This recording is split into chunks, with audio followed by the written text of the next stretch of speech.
Yep. Okay. Good morning. Good morning. Good morning. Welcome, everybody, to the Saturday Morning Mastermind. I'm your host, Samantha Studebaker-Carl, and I'm here with my good friends Catherine and Dan and Karen. And hopefully we'll have some more folks joining us this morning. But until then, I'll go ahead and let you know what we're talking about. We're going to be talking about how to feel at peace with life's ups and downs. And the reason we're talking about that is because we are studying the Tao Te Ching, and we're on verse, 58, and chapter 58 of Wayne Dyer's book, Change Your Thoughts, Change Your Life, Living the Wisdom of the Tao. And that's kind of what he discussed in this chapter, is living untroubled by good or bad fortune. So, okay, but before we get going with this discussion, I want to go ahead and give everybody an opportunity to introduce themselves, and then we can get a chatting. Chat. Good morning, it's Catherine in Boulder, Colorado, and it's not snowing today. We had snow for 2 days, but it doesn't look like it's snowing today, so that's good. Dan Sisek in Las Vegas, Nevada, where we have some nice skies again. There for a little while it was cloudy and it rained some, and we were getting the after effects of the California storm that went through last week, and but now it's cold. So now I just want somebody to get here. I'm over this cold. I'm done with it.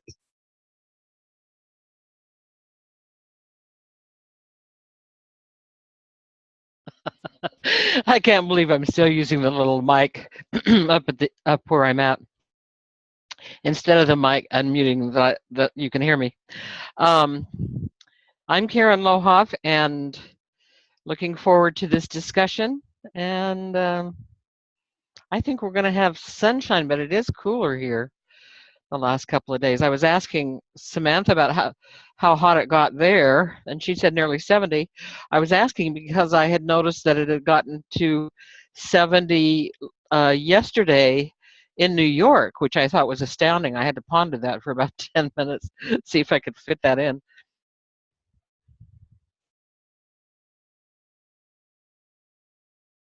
Yeah, I didn't know. I didn't realize that, but I think New York is pretty close to being on the same.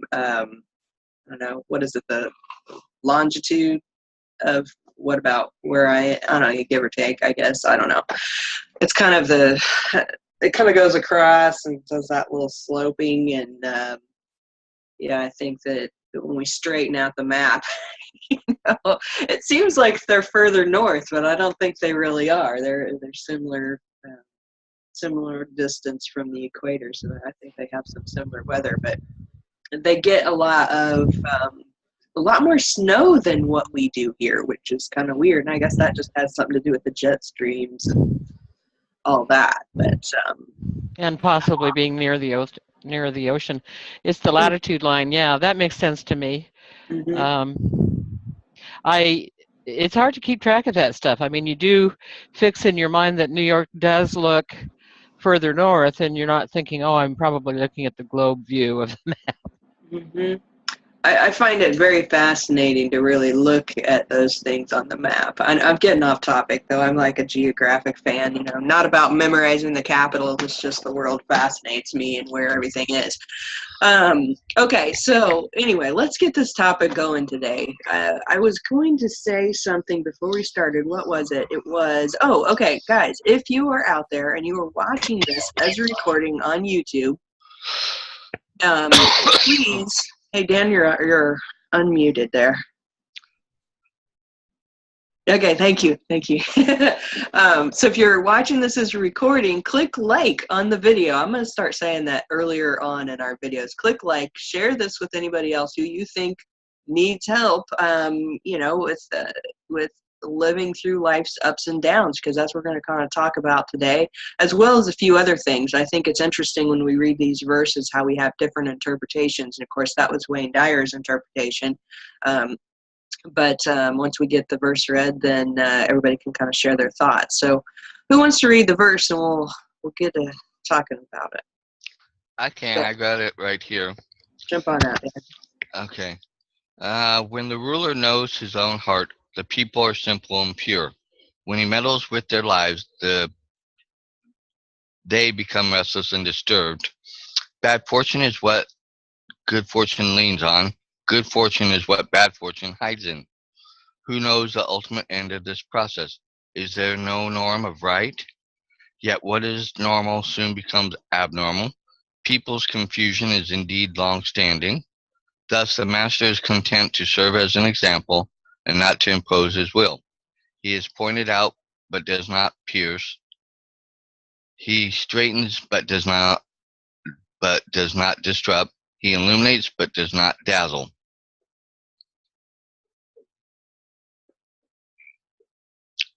And that's the 58th verse. 58th verse of the Tao Te Ching. Thank you, Dan.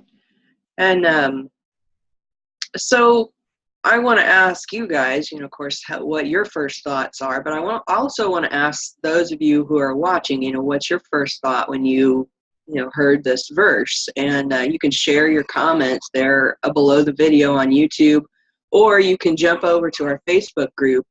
I believe you can find us on Facebook if you just search for Mindset Mastery Collective. However, if you can't find it, there will be a link below this video where you can click on it and join the discussion. And then you can find the verse in a picture in the group, and then add your thoughts to that place as well, or wherever you want to participate with us. If you want to jump on here with us live, you can meet us at zoom.saturdaymorningmastermind.com, or you can just add into the conversation throughout the week when we're in the group, or here on YouTube. So, okay. Anyway, what's your first thought? Who wants to jump out first?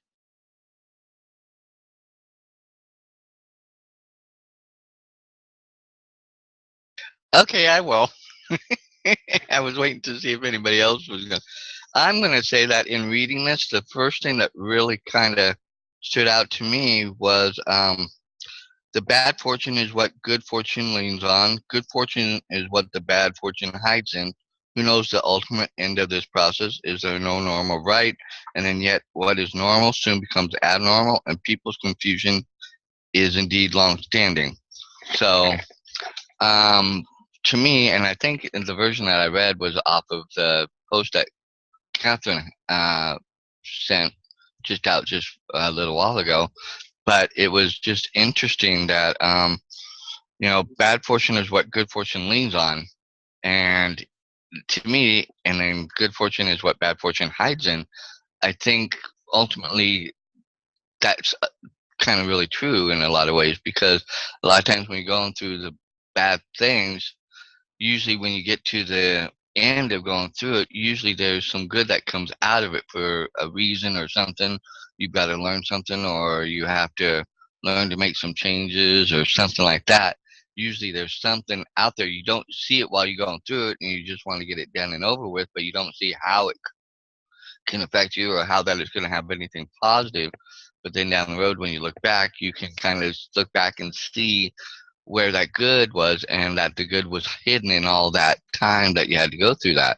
And I think that's something, that we all forget, that, life does ebb and flow, and you need those things in order to, I think, appreciate life overall too. That, it helps us understand and gain a better appreciation of what our life's about.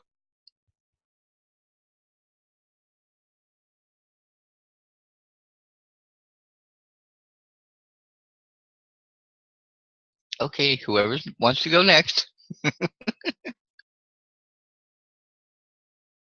We're also good and patient about waiting for others to talk. I love it.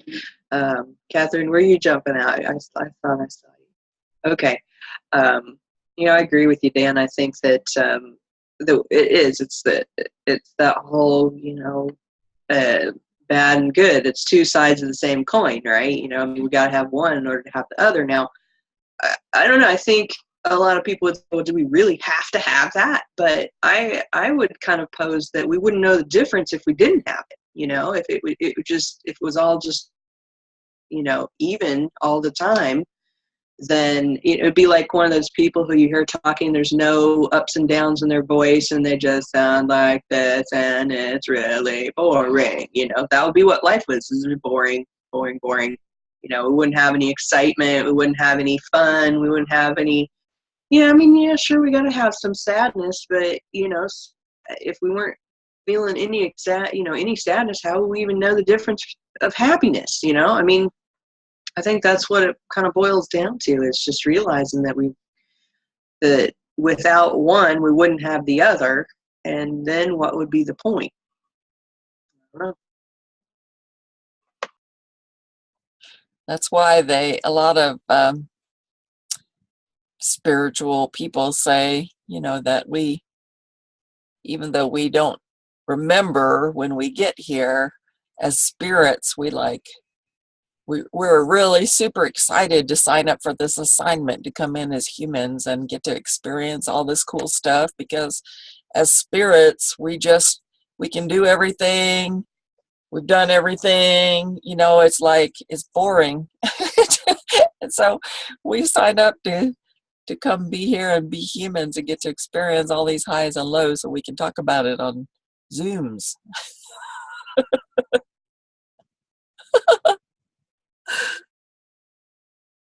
Well, going along with that, that's interesting that you put it that way, that as spirit you can do everything and all of that. Because I've heard it said that we're the stage, we're the players, we're the focal point. Everyone's paying attention to us, like everybody who's passed on, everyone who has yet to come. And I was thinking,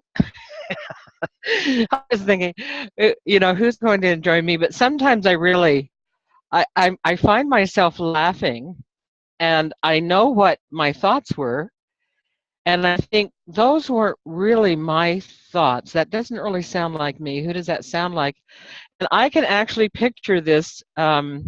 He wasn't even really an uncle of mine. He was, I think, a brother to an uncle by marriage, and I knew he had a kinky sense of humor, and I tell you, sometimes I'm just convinced that's the one that I'm noticing, and it does make my life a lot more enjoyable to think that that he would. I mean, I think I met him one time, and it would have been brief, and I would have been a small child, and he would have been probably a man in his 40s or 50s, and I think, I must keep somebody hopping.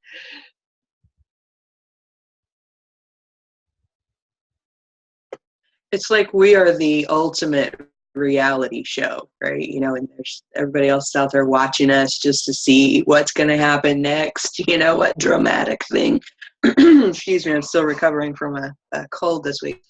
But yeah, I've also kind of thought of it as, if all spirits have access to all knowledge and all of everything, and they know it, but they don't have that physical form to physically experience it. And so we come here into this human form to experience this human existence for everything that it is, whether it's ups or downs or goods or bads or ugly or whatever it is. That's why we're here, is to actually have that physical experience, because we already know everything, but when we're here as a human, we don't know anything, and so we get to experience it from that perspective of knowing nothing.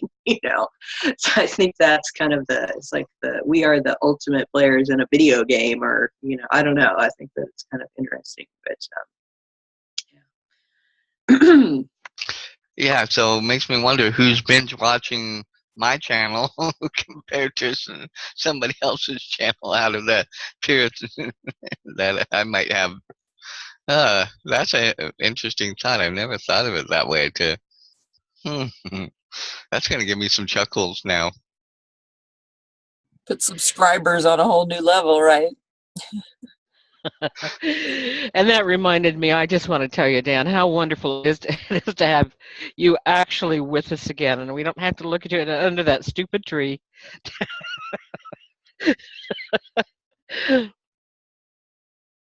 I love being here. It's just last week I had friends that wanted to get together that I hadn't been with for a while, and it's like I need to go have a little fun, even though I don't have tons of money to have fun. Luckily, I only ended up spending $6, so it was and it ended up being nice. That it didn't cost me a lot, and I still had a nice time. Yeah, that's awesome. I love it when we can go and do activities and they don't cost a whole lot, and you just have a great time.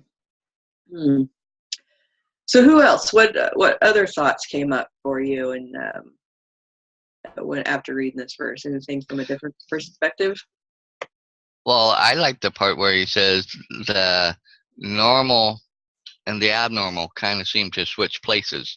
You know, and I think we're living that a lot in our reality. Here, and just how you know things are so accepted now that haven't been in the past, and that norms and things and stuff are changing and stuff. And it's just interesting how I still believe there's basic absolutes out there of things, and we're you know just some of the things that are becoming like, even compared to when I was growing up, violence seems to be such a big thing and such a focal point out there compared to even when I was a kid. And yet I can remember hearing my parents saying, "Oh, things are but yet we could still walk around and leave doors unlocked, our houses open, cars unlocked, things like that." And nowadays you don't dare for fear, or you could let your kids go to the park, a few blocks away, or over to a friend's house, and you could let them walk over there or something like that. I mean, I remember growing up in my hometown, I used to go all over, even here in Vegas, back, in the 70s. I ran around for miles, going out, get on my bike and going for miles. And my mom didn't care and worry, she, so I think that's been another abnormal thing, that's kind of how the realness of, I don't want to say evil per se, but anger and frustration and just not a happy out there, I guess, as the best way I can say it. I don't know how to get it really in words, except for the way I've said it.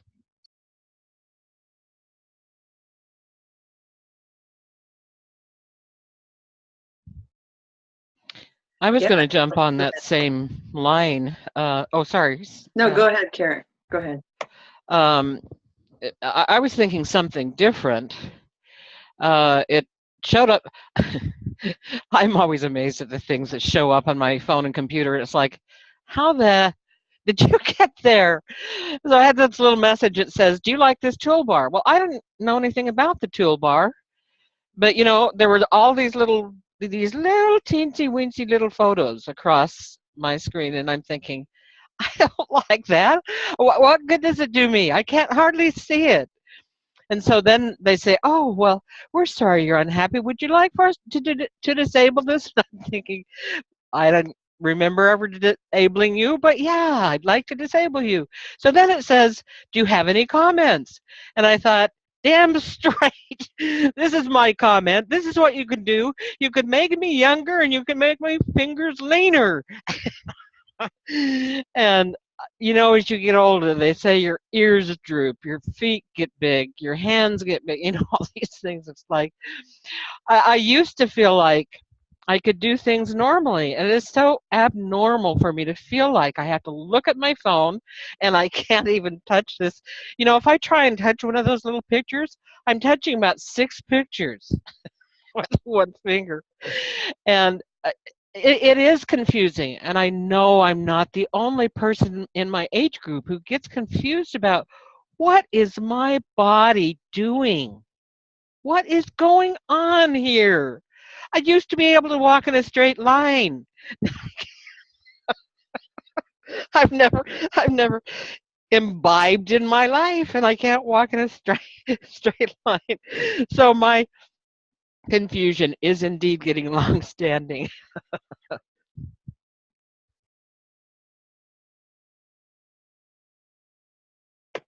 Oh, that's a fun way to look at it. Yeah, I get that too. I'm like, I feel like my whole being is like in contradiction to what I'm wanting to have happen. It's just like, ugh, would you stop already? Why are you fighting against me? But yeah, I get that. And it's funny how that it's abnormal to feel weird, and then all of a sudden you're feeling that way all the time, and then it becomes normal. It's like when I was having these issues with the migraines, and I'd never had migraines before. I'd had sinus headaches or random headaches here and there when I throughout my life, but then this whole migraine thing hit me, and then all of a sudden I started having more often and more often. I'm like, what is going on with me? And now it's just like, all right, well, yeah, I can pretty much expect to have migraines every so often, even though I'm like, there's no reason for me to have them. And then I get stuck in that kind of feeling of, oh, now that I've accepted that I have them, am I creating more of them because of that? So I wonder that sometimes, I mean, we start having these little things and we get used to it, and then that actually perpetuates the problem of us. Just it's more comfortable. Like Dan, when you were talking about, the world being more violent and more things going on that didn't used to be acceptable. And now everybody's just like, oh, it just happens. That's what it is. Life, we just live it and whatever. I mean, I think people get upset about some of those things, but yet at the same time, we just kind of accept that that's the norm now. And, I kind of wonder, is it because we're just rolling with the punches there and letting it be and not worrying about it? Are we adding to the problem? I don't know. I don't know. But you mentioned the being able to when you were a kid just go to the park or let your kids go do whatever, not have to worry about them. And of course here in Indiana just recently there's a couple girls that ended up dead. They were up in a park, and I don't know all the details about it, but obviously it's just really horrific. There was someplace those girls had gone on a consistent basis, and they don't know if a stalker had found them on Facebook and then knew they were going there or what. But it's bad. It's really sad. Because it was the same way for me, Dan, when I was younger. I used to bicycle all over creation. I mean, a 10-mile radius from my house, that's a long distance. And, my mom never even thought twice about it. My dad would freak out if I rode a four-wheeler in our own yard, but they wouldn't care if I'd ride my bicycle all the way to the other side of Indianapolis. I mean, it's funny how they start, you get one thing's okay and something else isn't. And then after a while, this other thing is okay. And I don't know. That's my thoughts on that. I go through that same mind circle with this whole, with my body and the healing and, why some things don't heal or haven't yet, or, however. And maybe it's because I don't suffer enough. Like I don't allow myself to suffer from the pain. I just, build my life in other ways of what I can do instead of focusing on what I can. And then I think, well, shit, maybe I'm not suffering enough to like draw enough energy to heal it or so. I mean, you can drive yourself nuts with all those thoughts, but yeah, it doesn't make any sense why things happen the way they do. But I'm pretty convinced, in fact, I'm more convinced all the time that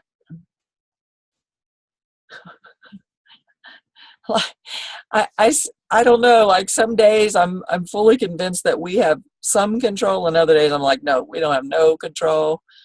We're just like hanging on to this ball that's going through space. I don't by somebody's coattails or something, I don't know. I can just see us all like hanging on. So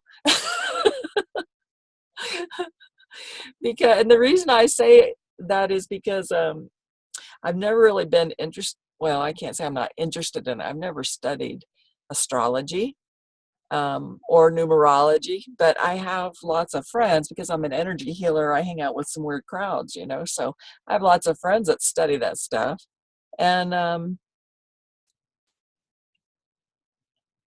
they can look in the future and tell you like what's going to happen. They're almost like psychics, but not. because they're actually doing it with numbers and planets and, you know, all this stuff, but they can actually sort of predict your future. Or, you know, you'll see a lot of them that have come out this week because we're in the middle of the lunar eclipse and the solar eclipse, and energies are like super crazy, and they were warning us, don't freak out, you know, just know that after the solar eclipse things are going to smooth out a little bit. And I have to say, this week has been freaking crazy, you guys, like totally unexpected shit coming out of nowhere. And I just keep going back to them and going, okay, you know, this too shall pass. But if they can predict what's going to happen through numbers and planets, then how are we in control of anything, really? If they, you know what I mean? If they can already tell us what's going to happen next year with these numbers and stuff, how are we in control of anything? It's, But my question that I throw out to you on that is, of course, for me, this week has been perfectly calm. I mean, I was sick for a couple of days, but for the most part, it's been calm and happy, and we've had, you know, nice weather, and everything's been kind of rolling smoothly and all of that. And I hadn't heard any of that. And I wonder, you know, it's like the chicken and the egg, you know, if you think that's what's going to happen, is that what's going to happen? Or is that you start noticing all the things that confirm that that's happening? And if you didn't know that, then you wouldn't even realize it supposedly was happening. I mean, is it or isn't it? Are we causing it because we think it's going to happen? Or is it happening because it's supposed to happen? You know? Or is there something completely, I mean, I think it's interesting. Christina, hey! But I, you know, because I think about that sometimes, because it's kind of like, do we have control? Don't we have control? And if we think we have control, how, you know, I don't know. If we don't think we have control, I don't know. You know, does it come back to this same verse of, you know, you just got to accept that there's ups and downs and roll with it, and you know, control the things you think you control, and then you can't with other things. I don't know. I don't know. It's interesting. Well, I think that. Oh, who's that? I was just going to say, so Christina, jump out. Hey, whenever you're ready. Jump out, Dan. Finish your thought there. Okay, I was going to say that kind of leads me into the last paragraph or phrase from the verse. Thus the master is content to serve as an example and will not impose his will. He is pointed but does not pierce. He straightens but does not disrupt, and he illuminates but does not dazzle. So I think that kind of lines up with what Catherine was saying, that, you know, if we're open and paying attention enough, we'll see where we're being led or having things pointed out to us or guiding us or whatever. But if, like you were saying, like this week, I agree with you. This week, I didn't really have a whole lot of fireworks going on, and I'm like right now in the midst of my life, the way the things have gone over the last few months, I don't want fireworks. I don't want anything to be pointed out. I just want to kind of go in my little bliss for a little bit, just so I can kind of regroup myself and get myself back to where I'm moving forward again. But I think, you know, that's part of, you know, us when we do pay attention, and when, you know, the Father, you know, the Master, or to me, God, the universe, you know, will kind of show us and help us and give us what we need, so we know that we're moving in the right direction.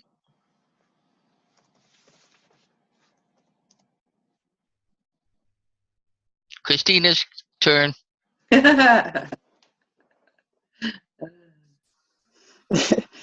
Hi guys, how are you? Doing great. Glad to have you on again. How's it going?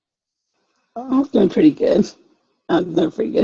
So I'm jumping on late, as you can see. I'm sorry, catching up. I'm not really sure exactly where we are, so I thought I would listen for a minute. Awesome.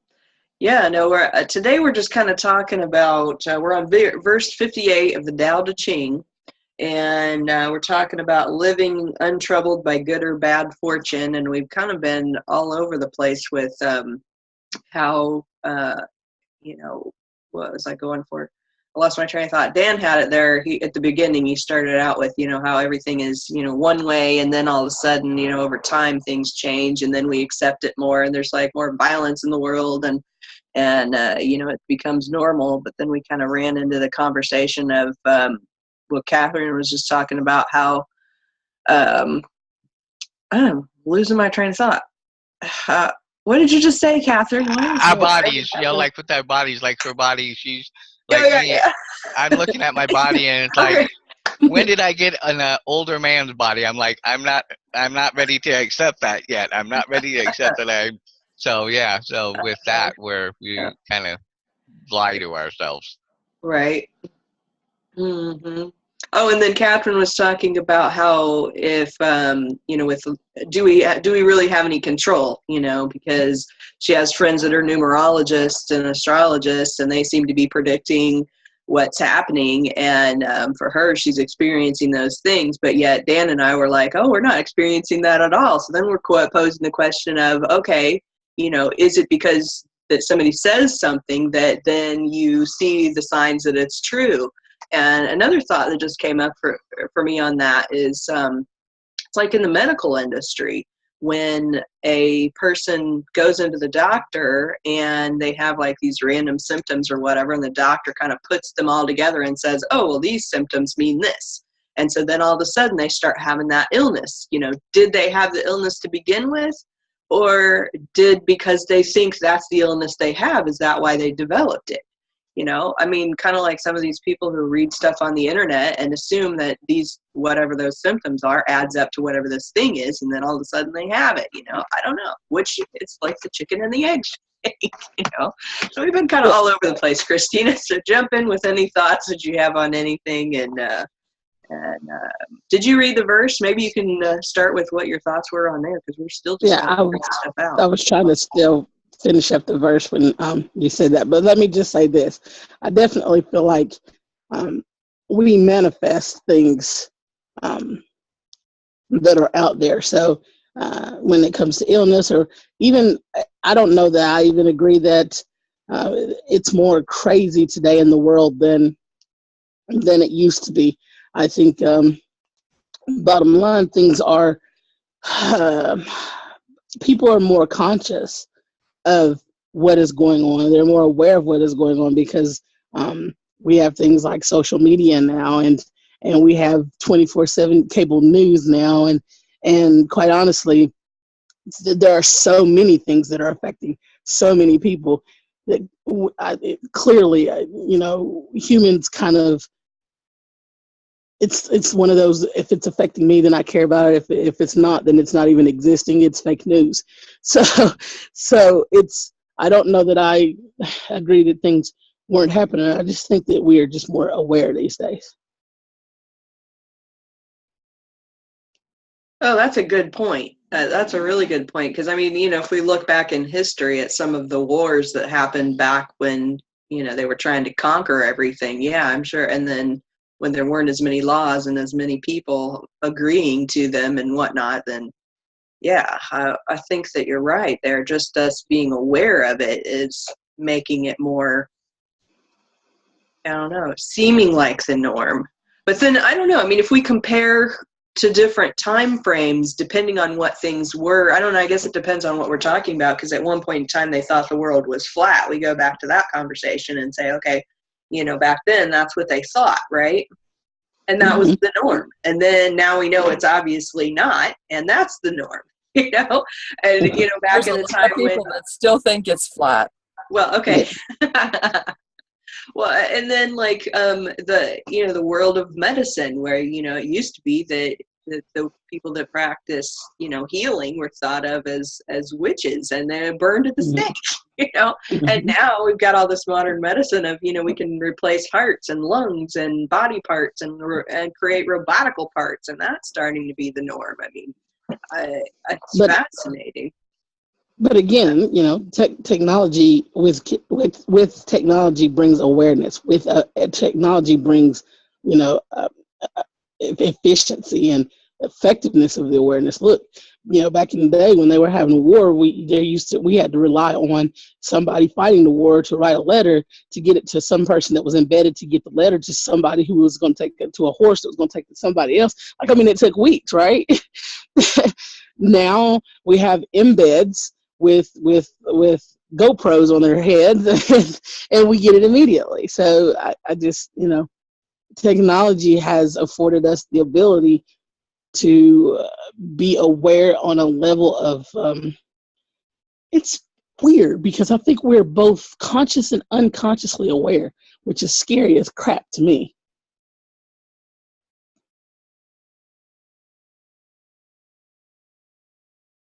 Yeah, I like how you bring up the unconscious side of it and the conscious side of it. That's an interesting perspective. Maybe it's more about, I think it also enables us to be so desensitized. Because, if we're constantly plugged in, it gets to the point where you see somebody Facebook Live and killing somebody and it doesn't even faze you because, you just saw the same thing last week. It's sad, actually. I was going to say that in some ways I agree with you that we're more aware of things, but I think that over some of this time, I think we've also lost some of the innocence, like going back to like what Samantha and I were kind of going on too. Also, like when I grew up, I could roam my city without my mom really worrying about me. Whereas nowadays, we don't let our kids out of our sights because of the awareness we have of things going on, and maybe in some ways it did, but I'll even use my own analogy from here. When growing up here in Vegas, when I first moved here, the mob ran the city. It was safer when the mob was running the city, even though the mob was involved in all of its dealings. They kept it away and out of the basic city's eyes. And I guess, yes, it was going on because we'd hear about things going on, mob ties and stuff and things going on. But nowadays, this city, and yes, it's grown, so that might be another part of it, is not as safe. We don't, my nieces, my nephews, when they were growing up, we didn't really let them out of our sight. My great niece, I don't let her out of my sight, when we're out and doing things. But when I was a kid, I literally ran around. I went for miles and miles and miles. My parents didn't think of it. We left our doors open because we knew our neighbors and stuff were neighbors. And so I think in some ways we've lost some of that innocence and that part of human trust and value, because I think there is a more prevalence of things out there that have now switched and become more the norm, and we're accepting it.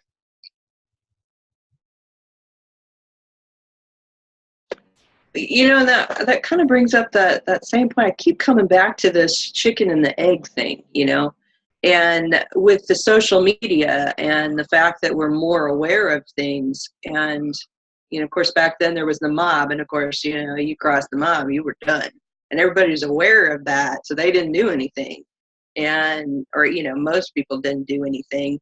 But I think that because there wasn't as much technology back then, of course, we didn't know everything that was really going on. And now, like Christina was saying, with social media and the fact that you see everything and everybody's showing everything that they're doing, is we realize that, oh, okay, if they're doing that, then maybe it's okay for me to do it, and there's not the repercussions I thought there was going to be.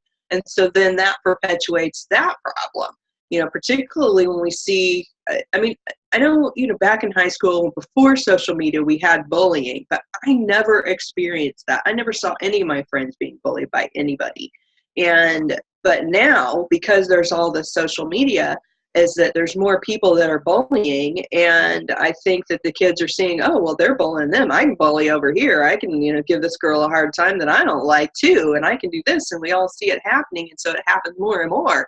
I don't know, and maybe it's kind of the same way with even some of these, the terrorist acts and violence, and some of these these crime drama shows where they're talking about serial killers and this and that and the other and profiling and everything, and how, a lot of times it's about that attention that they get, and they They do things because they get more attention. And now with more social media, more of them are coming out of the crevices and popping up there and, like, I don't know, in competition with each other or something, or I don't know. It's crazy. I don't know, just random thoughts.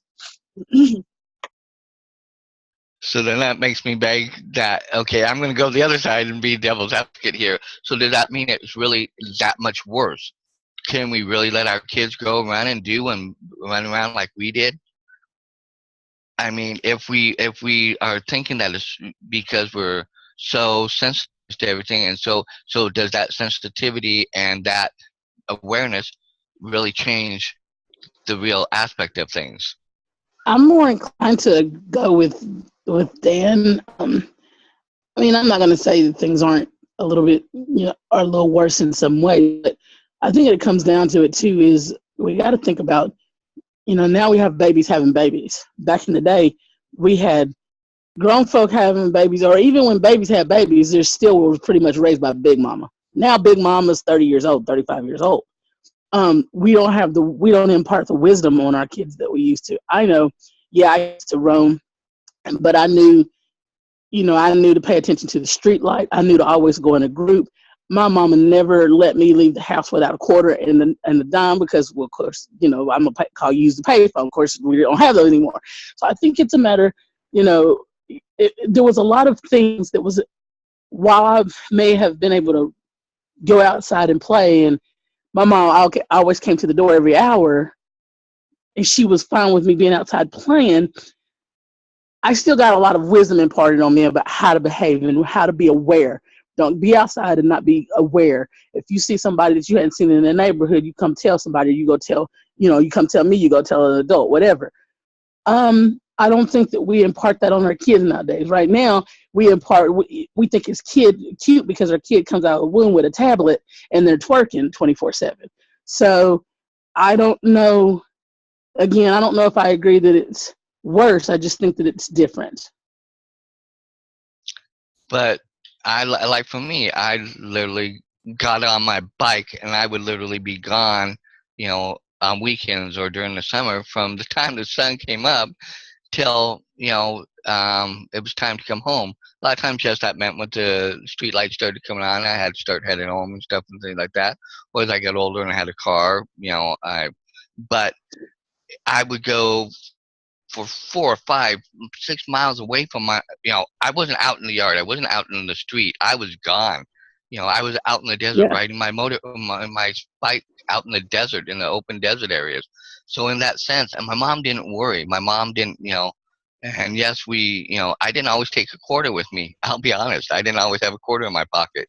So, hopefully one of my friends did or something like that. Because yes, I usually went with my friends.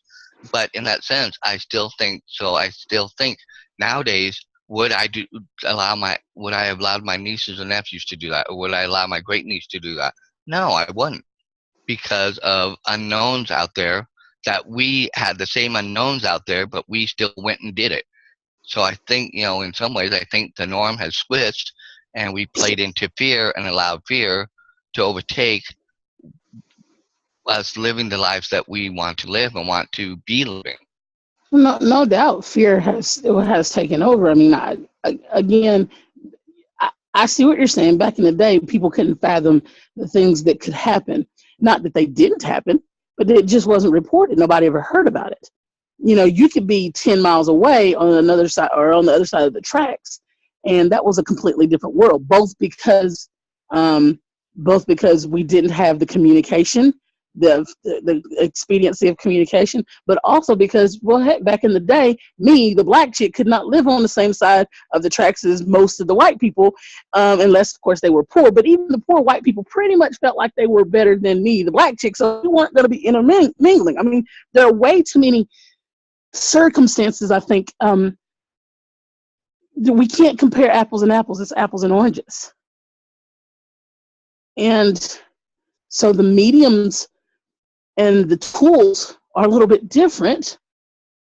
But, like you, in the summer times, my daddy would take me over to my grandma's, and me and all my cousins would get on our bikes and we would right across the hill, and we would pick up a kid or five every stop at every house, going across the hill to go to the store and go to the mini mart. Da, da, da, da.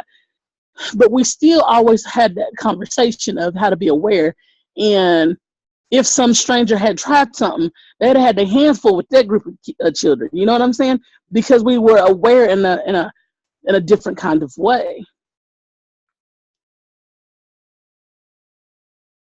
I'd like to jump in here. Yeah, jump in. First of all, Christina, it is so fabulous to see you. That's a beautiful picture. I'd like to see you actually, but I want you to know I love that picture. Thank you. You're welcome. And I've got probably too many irons in the fire in terms of things that I want to comment on, but to go back to this verse, I would like to remark in a different fashion from what Dan did on the thus the master is content to serve as an example and not to impose his will.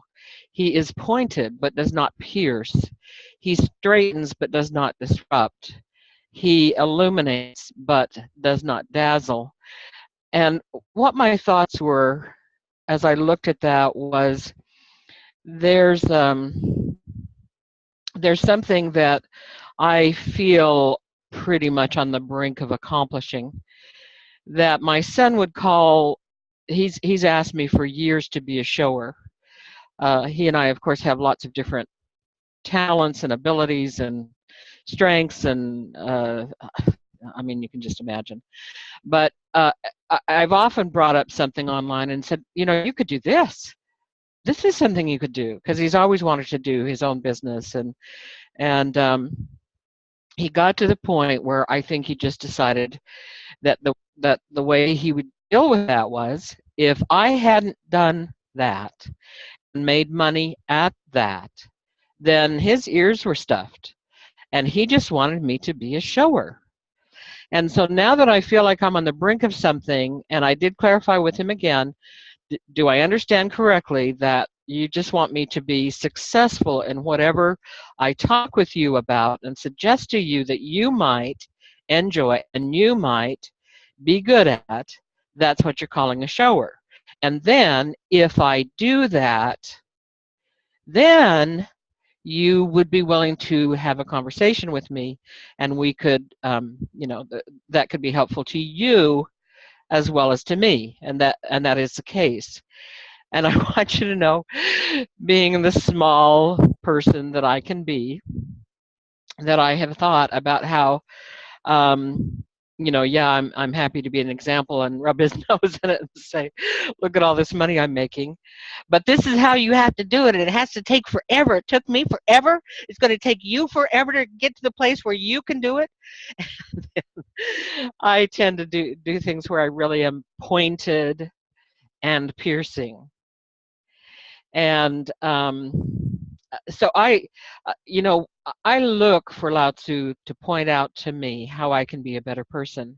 If I can't see that, I'm wondering how I'm missing what most of the people on the web who love Lao Tzu and who love the Tao Te Ching are loving it. And this for me is just incredible. I just need to be content to serve as an example. And in a lot of cases I am. You know, it just kind of depends on which side of the bed I got up on. And I need to not impose my will ever on anyone. I think it's so interesting how, as human beings, you know, once we accomplish something and we start to see ourselves as an example, then we want everyone to follow us and to join with us and to be like us. And I just think to be able to illuminate but not dazzle is a wonderful, wonderful thing.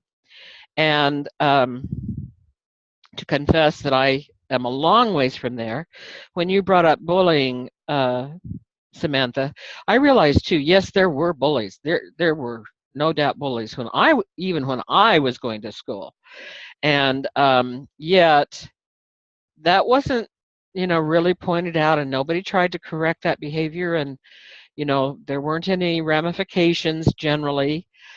But I found it interesting that my grandson had reported me as a bullying grandmother, because one time I pointed out to him that he was, not in agreement with something that someone was doing. And I said, "You're going to be a tattletale, aren't you?"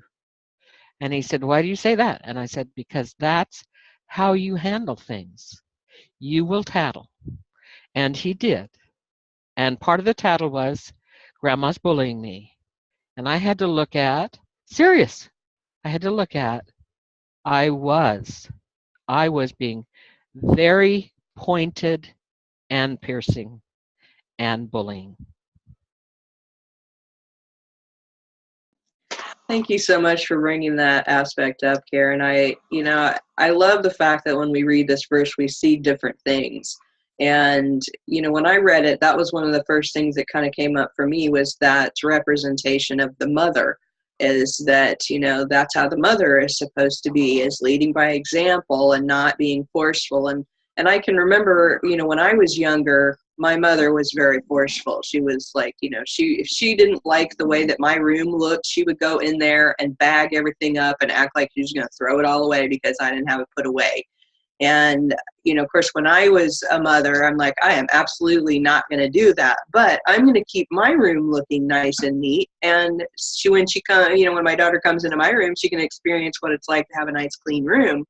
And if she wants to clean her room, then she will. And if she doesn't, then she won't. And she lived in like mounds of stuff in her room most of the time, and everything piled from here to the sky, and the only thing I made a big issue about was not having food in your room.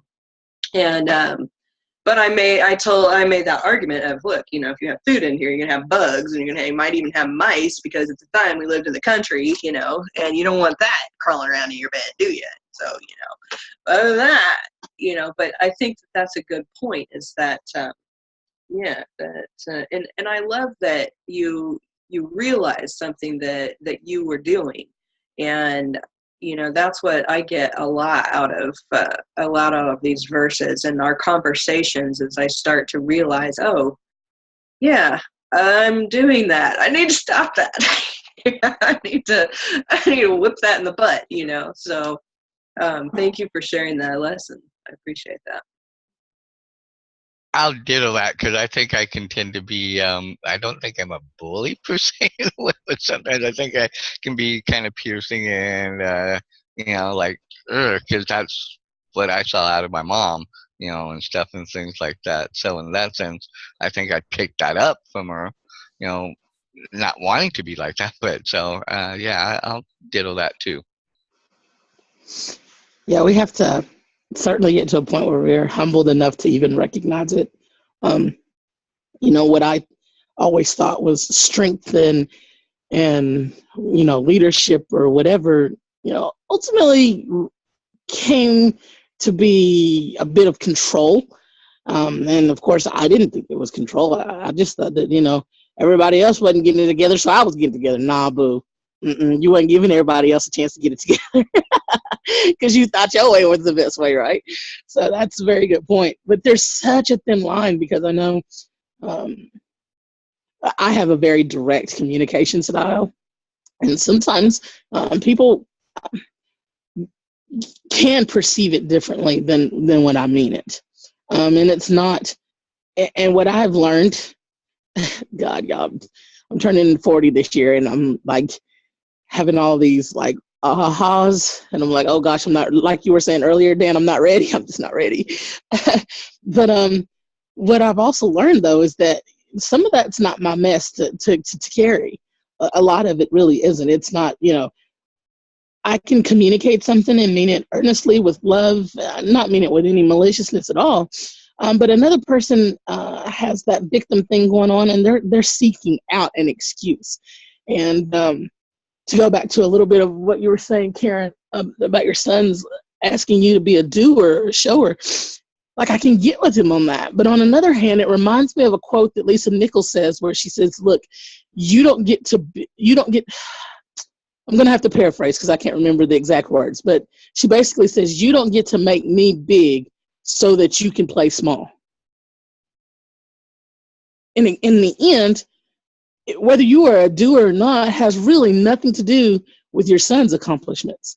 and his ability to place that on you, both him trying to and both you allowing it to, in some ways seems to me like it doesn't serve him at all. And I think in general, the public tends to do that to us. People will say, well, I'm not as extroverted as you, so I can't make a video. Boo, I am not extroverted. If people understood how much I really don't like people and how much I really love being a hermit, like, they would be shocked. No, I get on the video because I need to get on the video to accomplish what I've got to accomplish, to set people free, to impart whatever wisdom I've gained, whatever. There's an end goal that's greater than me. That's why I do it. Y'all know I get on my soapbox. I'm going to get off. I'm right there with you, Christina. I never been a real outgoing person, and yet everybody, a lot of people thought that I was, and I'm like, I'm the same way. I could be in my little, my little world and not go out and have anything to do with anybody at all if I didn't have to. I'd be perfectly happy, and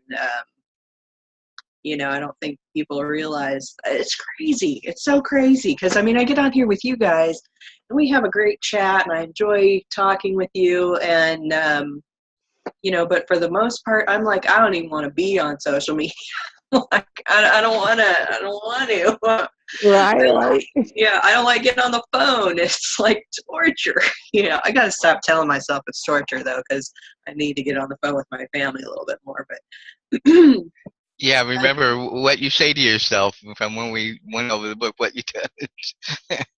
But I was going to jump in and say, Christina, you're just turning 40.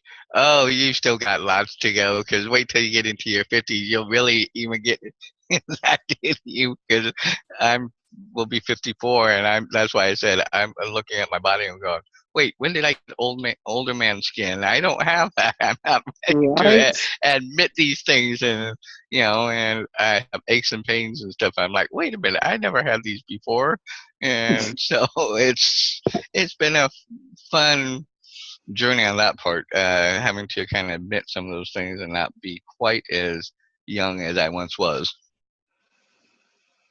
Amen. I found a new gray hair, and I'm like, ugh. And they're the most ornery. Don't want to do anything you ask them to do.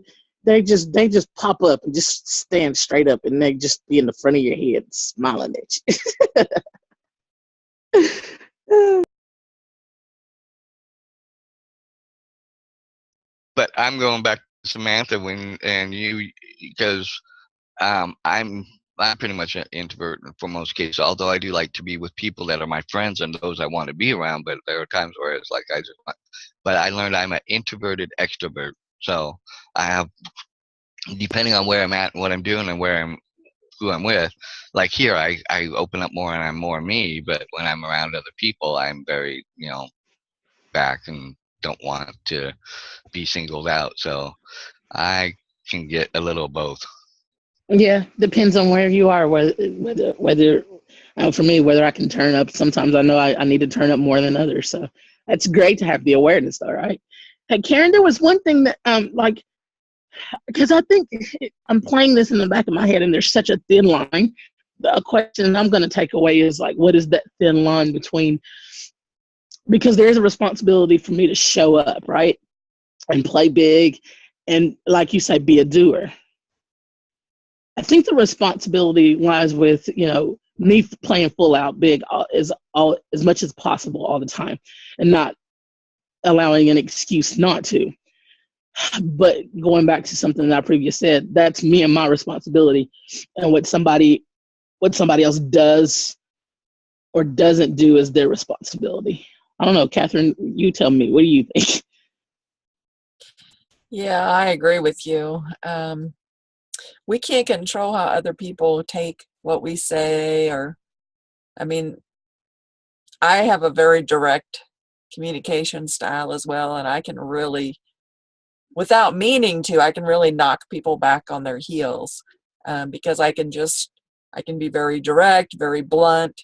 I don't mince words, and I don't respond the way that people feel that I should in most cases, which is interesting, but it just happens to be the way it is. Like, and people have this idea, they say something to you and they kind of expect you to have this this answer, this response, you know, and they've got it all played out in their head how that's going to roll, and then they say it and I come out with something completely different. They're like, whoa. But I guess we are at the top of the hour for final thoughts. It just goes back to that. We've brought this up before. It just goes back to, you know, the king who fell off the horse, and, you know, every time something happened, the sage said, we'll see. And that's kind of how it is. Like, you can't judge anything as good or bad, because the truth of it will be revealed, and it's all good somehow. Even the worst of things, there's still something good about it. It's still, you know, like in a natural disaster, it brings out the heroes in people. People who have never spoken to their neighbor, people who have never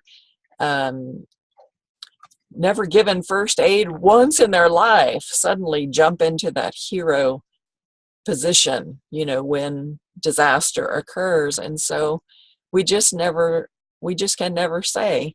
And that's why it's easier. I don't know how much better it is per se, but it's easier for us emotionally if we don't get so tied up in expectations and in judging right and wrong. I mean, we can really have a bad day or a bad week or a bad month or a whole bunch of bad years if we keep trying to judge right or wrong and all of that. If we can just sort of flow like water, that's all we can really do, right? And it's funny that you brought that up, Samantha, because when I heard, like I said, I don't really watch these astrologers and stuff, but it just happened to pop up on my thing because Google tracks everything that you do. If I get one more ad about that pee-proof underwear, I swear, you guys, I'm going postal. Like every video I try to watch, I have to see that ad like 5 times. I'm like, seriously, can we at least switch the ads up? But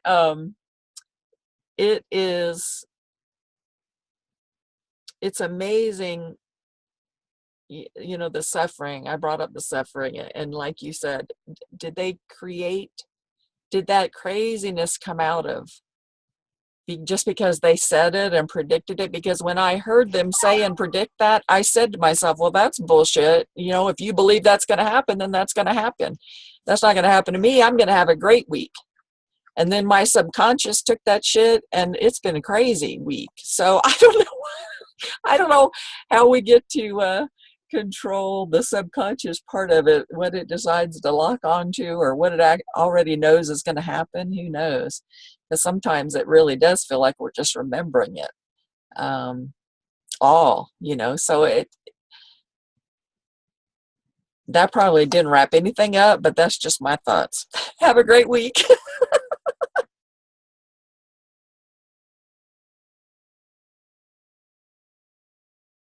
Anybody else want to share final thoughts for today? I was going to say, I don't think I can top that, so I'll just say. Yeah, I was kind of still was swooning in that too, Dan.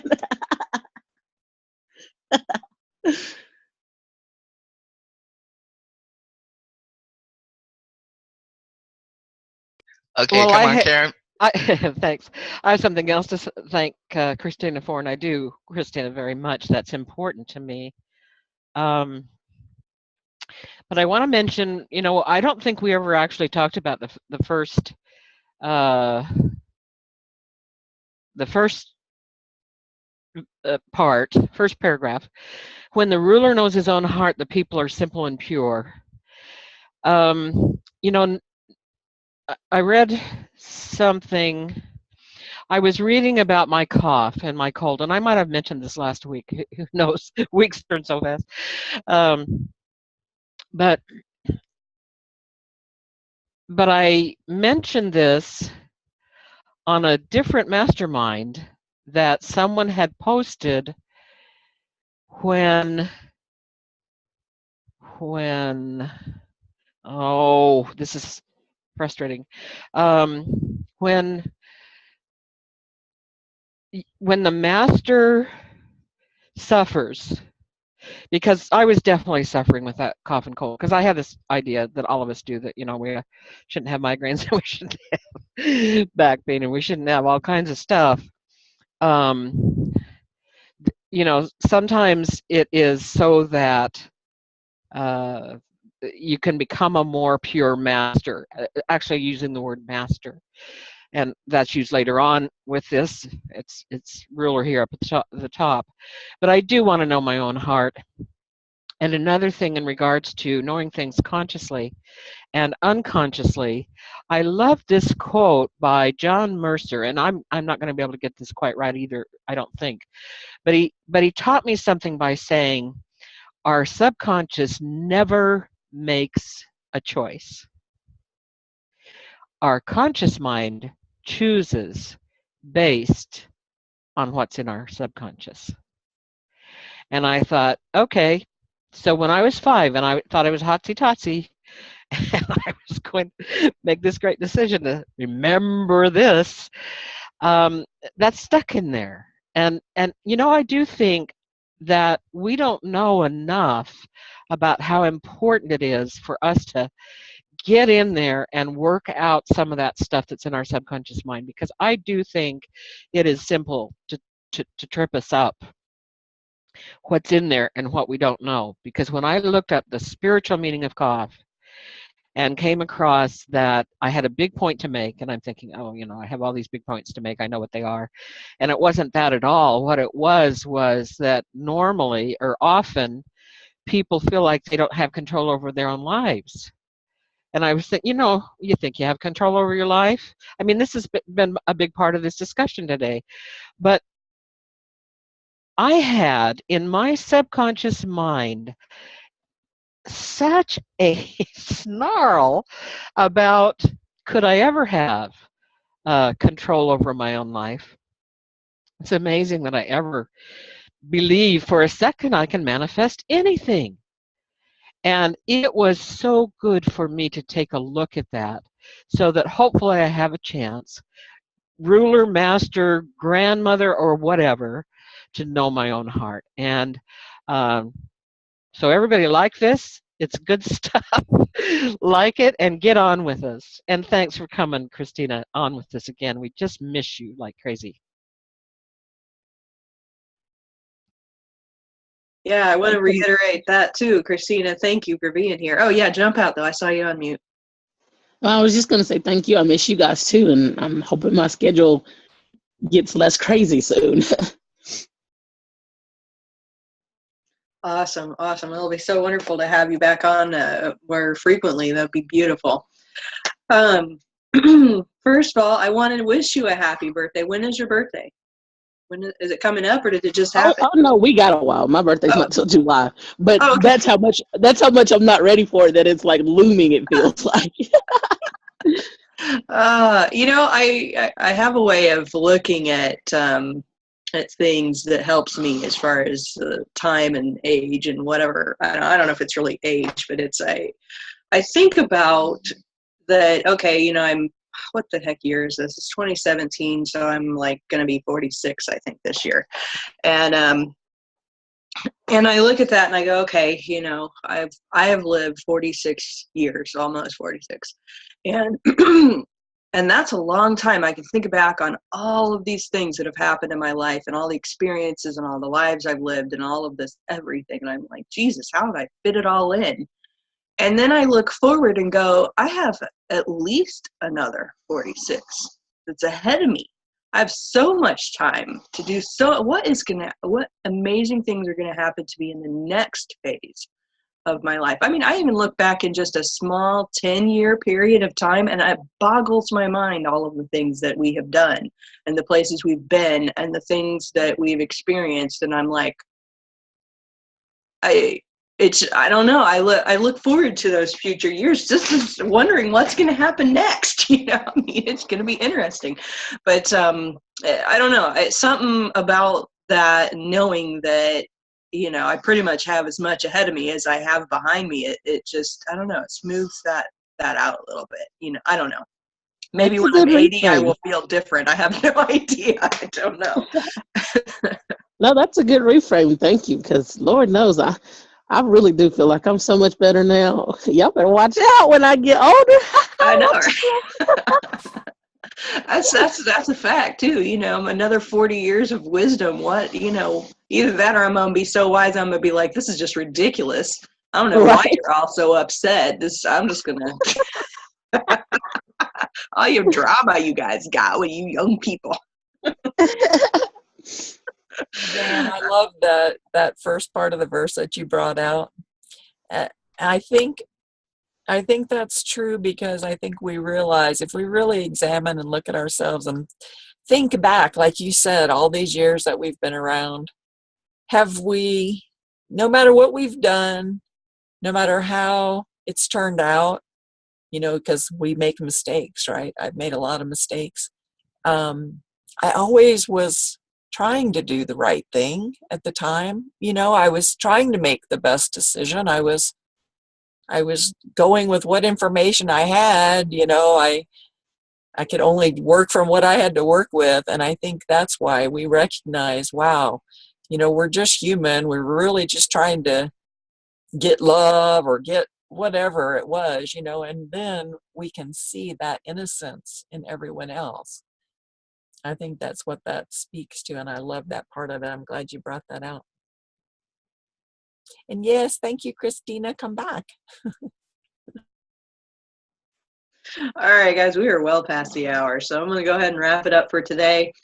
Thanks, everybody, for joining us. We loved having you back on, Christina, and we're so happy to have you back again, Dan, and Catherine. I love having you here every time. And Karen, I'm so thankful for you as well. I mean, everybody, I'm thankful for all of us, and that we've been doing this for as long as we have. It just dawned on me this morning that I started this when we were living in Westfield, and we were in Georgia for 3 years, and now we've been here for a year, and we were, I don't know, I was like 6 months and I think, well, no, it was like 4 months before we left Westfield. So how much did I just add that up to? We've been doing this for a while, for almost 5 years now.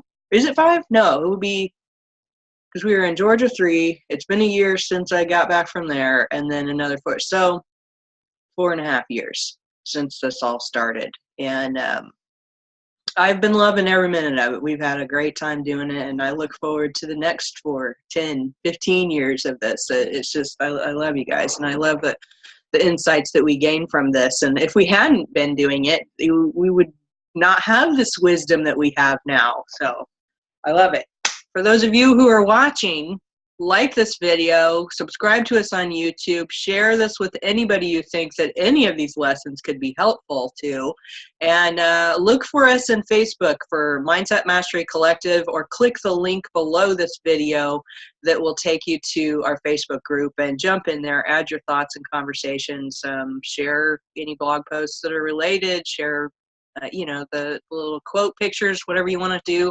Just no promotions. We're not doing sales and that. It's just a fun community to communicate with each other. So with that, have a great, awesome, amazing weekend, and we'll see you next week on the Saturday Morning Mastermind. Bye for now.